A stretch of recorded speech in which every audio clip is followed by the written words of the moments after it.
The early months of the PlayStation 2's launch were an interesting time, as you would see some very unusual and unique ideas be brought to the forefront. While there wasn't an awful lot of games in development during its first array, pretty much, because the console in its early stages was somewhat difficult to develop for. But once they unlocked that caveat, you seen the wealth and abundance of titles that would flood the platform. It was absolutely crazy. But in saying that, there was some interesting games that did make their way to the console in the early months, some of them being among the earliest seen within that period itself. And you had a different mix of titles, from action to racing, even RPG, that tested new grounds but also felt interesting and unique in their own way. But there was a lot of these games, even though they were on the PlayStation 2, felt almost like they were based or meant for older systems, even with the likes of the PS1. And this game, Seven Blades, is one of those titles that I have to admit does have that feel about it, which is an action adventure game that was developed by Konami for the PlayStation 2, originally in Japan in 2000 when the console was first launched originally, and then later in other regions in 2001. The game would also be based off a 1990 film from Japan itself, with the plot of the game taking place in the mid 17th century in Japan, where you play as a character, a mercenary, who travels with his love interest and sidekick across a variety of different regions within the territory, all with the aim to uncover the elements of the story, dialogue and plot to overrule power-hungry adversaries. The game during its development would mainly be inspired by games like Tomb Raider and even Tenchu, but would lean towards more action, more so than stealth-focused gameplay. And believe it or not, this game, funnily enough, like I said at the start of the video, was originally intended and planned to be released on the original PlayStation itself, but was later added to the PS2. That's why I felt, even when I sat down to play this, even with the controls, the character models and everything in between, it really does feel like a PS1 game, but just with better graphics. Because even the controls, when you're using the different variety of weapons and special moves, while they are simplistic and they're easy to get into, the clunkiness of everything of the gameplay, it does definitely feel like a PlayStation 1 game. Now that's not to say that it's a bad thing, as we all know the PlayStation 1 has some of the best games ever, and even some of the games that you wouldn't think are good, that do have some initial flaws, are among some of the best on the system. With that being said though, this game, when it did release, it wasn't met with great reviews for whatever reason. I think with the birth of a new console, and because the PlayStation 2 for its time was considered to be the most powerful of anything seen during that period, I think the expectations for games were a lot higher than what we would originally get. And considering, like I said, it was taking a while for games to come out, I think the bar was set very, very high from the very beginning. Now that would obviously be later rectified with other games, but when we look at the sea of titles, like, and even later on in the console's lifespan, when you've seen a lot of the budget games, and there's really some awful games, if I'll admit, and some really cheaply designed games that would later make their way to the console, when you compare Seven Blades to it, doesn't look bad at all. It really doesn't. But it's just a reflection of its time. Again, because it was originally planned for the PlayStation 1, the development was moved to the PlayStation 2. It has all of the essence of that original console, and it even shows in the gameplay and all of the visual elements pretty much. But because it's an early game, it's not perfect. It does have its flaws, but it's interesting. I like the quirkiness of it from spending time playing it. Yes, it is tricky at parts, and I will admit I died on a few early levels because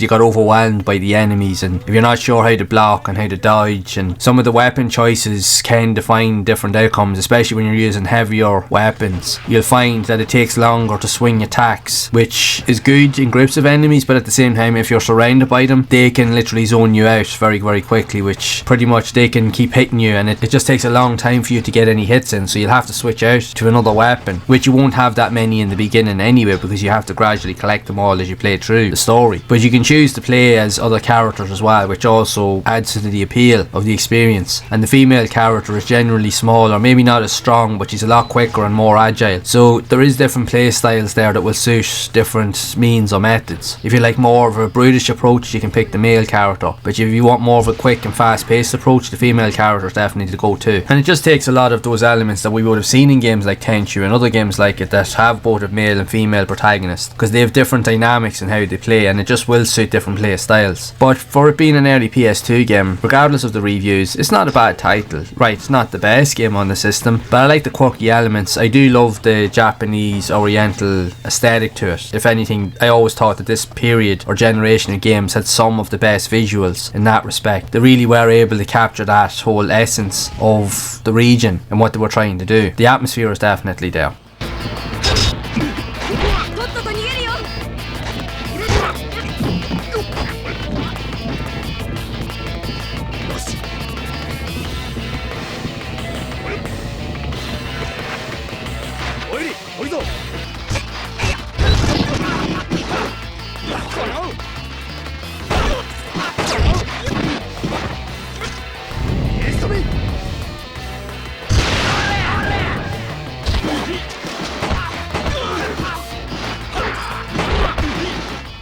But what makes this game stand out, more to the point, is that while it is action focused, there's also a lot of humour in it as well. I know a lot of the dialogue is dubbed to a degree, but you can kind of get an idea of the animations and the things that play out, and it will give you a laugh every now and then. So it won't become too repetitive or boring with all the combat. At least there is certain elements of the story that will give you a bit of a giggle every so often. You know, it's an interesting game. It's a reflection of its time, definitely. Not the best game on the PS2, far from it, but it was definitely a unique game for its time. And I think as well, in its own way, because of the lack of mainstream titles that were seen on the system during that period, it definitely helped to keep people engaged to a certain degree until more titles flooded the market. But you wouldn't really have to wait long, because later into 2002 you would start to see a flood of games start to hit the market and the shops. But this game would have kept people busy for a while. But I would love to know your thoughts of Seven Blades for the PlayStation 2. What did you think of it overall? Is it a game that you had back in the day? Did you buy this during its time when it came out first on the PlayStation all those years ago? And if so, what did you think of it overall? So make sure to share it down in the comments below. And if you would like to see more interesting and quirky games like this that were from that period of the PlayStation 2 way back when, or even want to see more content and reviews of these games, then you can check out this playlist right here on screen.